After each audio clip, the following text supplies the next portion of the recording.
Welcome back to another episode of SmoothBrainEDH, where we make the smoothest plays with the biggest brains. This week, we have Joshua from the amazing We Came as Romans back on for another high-power game. So let's see what everyone brought to the table. First up is Cameron on Gandalf the White. This mono-white deck is an eggs deck, using Gandalf to double up all the enters and dies effects from a ton of artifacts to draw way too many cards and assemble a combo win. Next up is Ethan on Melek Reforged Researcher. This Izzet deck uses Melek to cast value spells for cheap, fill the yard, then win with either combo lines or a big commander swinging in. Third is Matt on Orvar the Allform. This mono blue deck is focused around generating infinite mana in a variety of unique ways using Orvar's ability, then funneling that mana into a win condition. Last is Joshua on Ghoulcaller Gisa. This mono black deck uses Gisa to create an army of zombies to help fuel sacrifice combo engines as well as beat down opponents. We're about to hop right into the game. If you enjoyed the video, please go ahead and give it a like and subscribe to the channel. We have links to our social media pages, our free public Discord server, the Decklists, and our Patreon in the description. We're part of the Dragon Shield. Check out our affiliate link in the description if you look to pick up any sleeves, deck boxes, or playmats, and use code SMOOTH5 at checkout for 5% off your order. Now, on to the gameplay. Alright, let's get right into it. Looks like Matt wins the die roll, and he says, Island Go. Joshua will do Swamp Go, and Cameron has a Plains, but he'll use it to cast a Mere Moon Vessel and then pass to Ethan. Ethan plays his Spire Buff Canal, and he'll Island Cycle his Lorien Revealed. He says he's going to go get a Steam Vents, and he passes to Matt while searching. Matt will play another Island, and then cast Merchant Scroll. He says he's going to go grab a Twiddle, and then passes to Joshua while searching, who will play another Swamp and cast Jet Medallion. The turn is then passed to Cameron, and he'll play another Plains, and then cast Grim Monolith, and then he'll pass to Ethan. He'll start off with Training Center, and then he'll cast a Cathartic Reunion. Discards are Soul's Fire and Pinnacle Monk, and then he'll draw 3.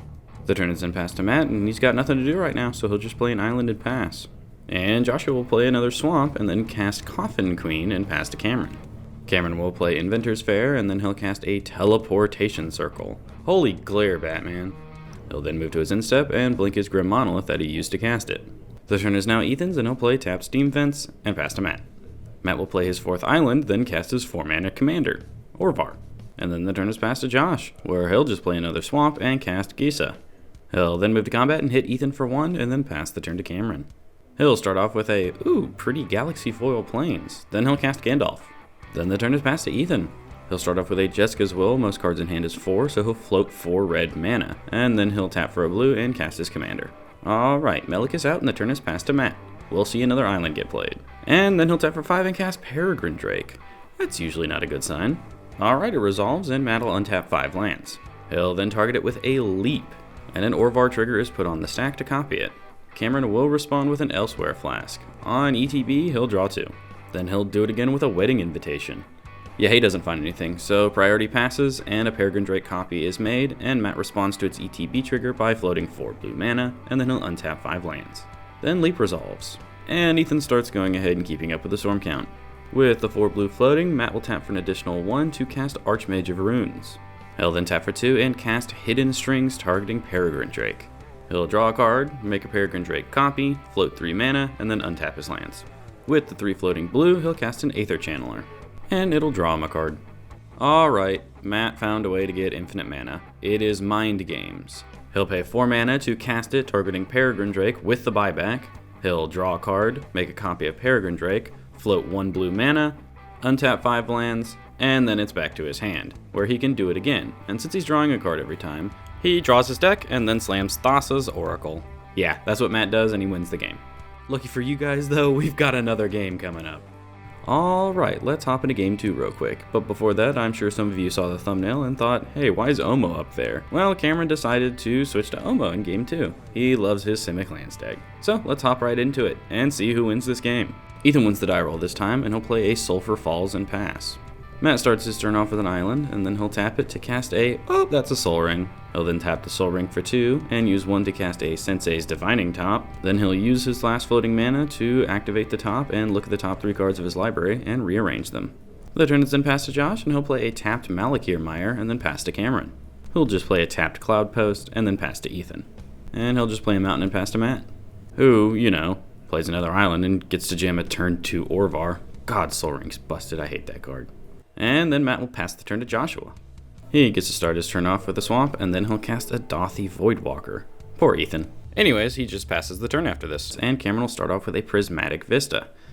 Then he'll cast an Expedition Map. Oh fun, he's already got a way to find Field of the Dead. Anyways, the turn is passed to Ethan after this.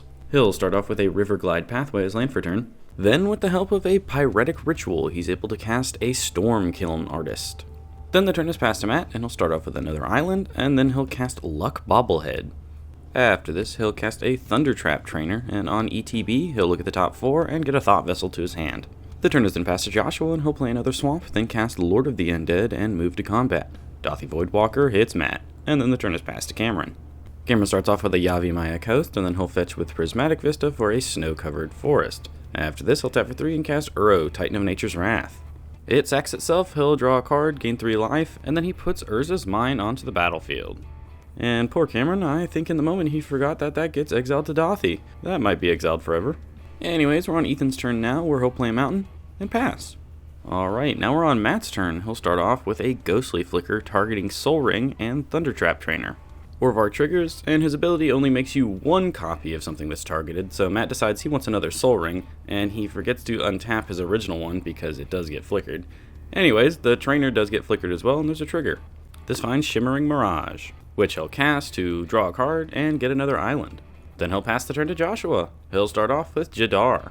Then he'll cast a Gravecrawler. He'll then pass the turn to Cameron, and on instep, Jadar will trigger, and he creates a 2/2 Decayed Zombie. We'll then move to Cameron's turn, where he'll crack his Expedition Map. He tutors his library for a land, and it is Planar Nexus that he gets to his hand, and he'll play it as land for turn. This not only makes his Cloudpost tap for more mana, but also his Urza lands. So he'll tap both of those lands for 2, and then he'll filter 1 to make blue with Planar Nexus, and cast Frantic Search with 1 colorless floating. So he'll draw 2, and discard Seer's Sundial, and a counterspell telling Joshua to use it wisely, and then he'll untap 3 lands. Then, to finish off his turn, he'll cast an Open the Way where X is equal to 2. This gets him a forest and a Talon Gates to the battlefield tapped. When the Talon Gates enter the battlefield, there's a Phase Out trigger. Cameron decides to target Orvar, and Matt responds with Run Away Together. Thundertrap Trainer and Stormkiln Artist are the targets. Ethan will respond to the Orvar trigger by casting 3 steps ahead to counter the Run Away Together. And it is countered. Matt still gets a Thundertrap Trainer though.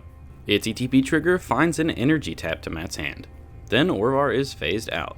Oh yeah, and I forgot to mention, Ethan also gets a treasure token. And then the turn is passed to Ethan. He'll start his turn off with an Expressive Iteration, Stormkiln Artist trigger.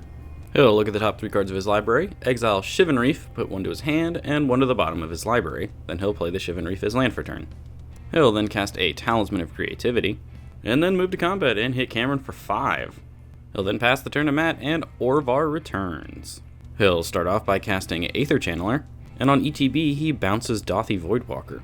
Joshua will respond to this by cracking the Dothy Voidwalker to cast Cameron's Frantic Search for free, so he'll draw 2 and discard 2 and untap 3 lands. And with those 3 lands untapped, he's able to cast a Withering Torment. It targets Orvar, and Matt responds with a Dive Down. Ethan responds by casting Soul's Fire, choosing to have his Stormkiln Artist deal damage to Orvar. Matt has 1 more response in a Venser, Shaper Savant. On ETB, he bounces the Stormkiln Artist. And then we'll have the stack resolve, and Orvar lives. After this, Matt will play Basic Island as land for turn. And then the turn is passed to Joshua. He'll start off with a Dark Ritual. This adds 3 black mana to his mana pool. He'll then tap for 1 more, and then tap all 4 of his creatures to cast Hoarding Broodlord. The card tutored is Culling the Weak, which he uses his Broodlord to cast by just tapping it, and he'll sacrifice his Decayed Zombie. This floats 4 black mana, and then he'll saw in half his Broodlord to tutor 2 more cards to exile. Matt decides to respond by looking at the top 3 cards of his library with Sensei's Divining Top to see if there is anything he can do to stop this. There is nothing, so 2 Broodlords are made, and 2 cards are tutored to exile. One of them is cast by tapping his 2 Broodlords and using his last floating mana. It's a Phyrexian Altar. He'll then sacrifice one of his Broodlords and tap his last mana to cast a Zulaport Cutthroat.